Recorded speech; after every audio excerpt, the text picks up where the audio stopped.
Le Figaro, bonjour Alexis Brézet. Bonjour Dimitri, bonjour à tous. Vous revenez ce matin Alexis sur la petite phrase de la porte-parole du gouvernement Sophie Primas la semaine dernière sur Europe 1. Le macronisme trouvera une fin dans les mois qui viennent. Alors ça n'en finit pas de provoquer des remous au sein du bloc central. Pourtant, Alexis, selon vous, Sophie Primas ne dit là rien de bien original. Est-ce que vous vous souvenez, Dimitri, de ce conte d'Andersen, Les habits neufs de l'empereur? Dans cette histoire, deux escrocs prétendent faire porter au roi un vêtement invisible aux yeux des sots. Et personne n'ose avouer qu'il ne voit rien, de peur de passer pour stupide, jusqu'à ce qu'un enfant s'exclame « Mais le roi est nu !» Bien, Sophie Primas, c'est l'enfant de la fable. Commentant une émission de télévision ratée, elle se contente de constater une évidence.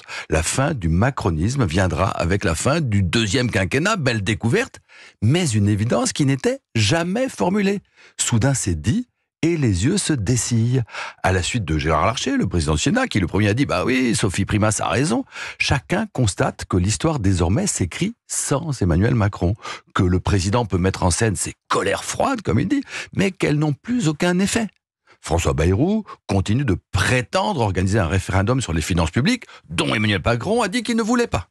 Bruno Retailleau développe ses propositions anti-frères musulmans contre l'avis du président. Gérald Darmanin continue de n'en faire qu'à sa tête.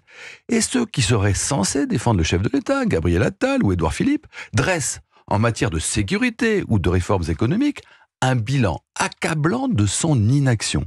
Eh bien, tout cela, c'est vieux comme le monde, et cela s'appelle une fin de règne. Il reste pourtant encore 2 ans à Emmanuel Macron. On peut tout de même pas ne rien faire pendant 2 ans. Ah, on ne devrait pas, Dimitri, car c'est vrai, pendant ce temps-là, tout se déglingue, la dette et les déficits, la sécurité et l'immigration, la justice et l'éducation. Mais enfin, on en revient toujours là. Il ne fallait pas prononcer la dissolution. Un président qui ne peut pas se représenter sans majorité, ni réel espoir de la retrouver, est un président 3 fois affaibli. L'ombre de l'ombre de l'ombre d'un président. Alors oui, vous avez raison, le crépuscule du macronisme sera long, interminable même, et aussi sombre que ses débuts furent éclatants. L'hypocrite loi d'euthanasie adoptée hier, elle a été, soit dit en passant, avec une majorité bien plus faible qu'annoncée. Et rien ne dit d'ailleurs que le texte passera au Sénat. Et l'Assemblée, je vous le rappelle, n'a pas le dernier mot quand il s'agit d'une proposition de loi. Mais enfin bon, en attendant, cette loi qui voudrait faire passer la mort pour un soin ajoute à ce climat funèbre. Et ça n'est pas le navrant vaudeville qui nous a été donné de voir au Vietnam qui est de nature à égayer la situation. Vous voulez parler, Alexis, de cette scène de la passerelle entre Emmanuel et Brigitte Macron?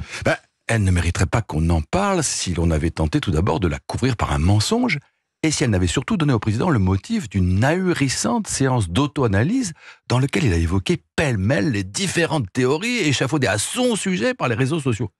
Mais quel besoin de remettre ces épisodes sur le tapis alors que tout le monde n'en avait pas connaissance et qu'ils étaient déjà quasiment oubliés.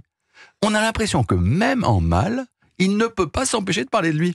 C'est Narcisse qui, dans son miroir, contemple et commente son propre naufrage. Et ça va durer encore 24 mois comme ça. La fin du mitterrandisme, marquée par la maladie du président, les affaires, les suicides de François de Grossouvre et de Pierre Bérégovoy, fut proprement tragique.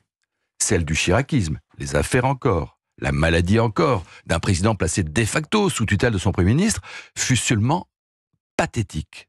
On a compris que le macronisme finissant plongerait au pire moment la France dans un immobilisme désastreux.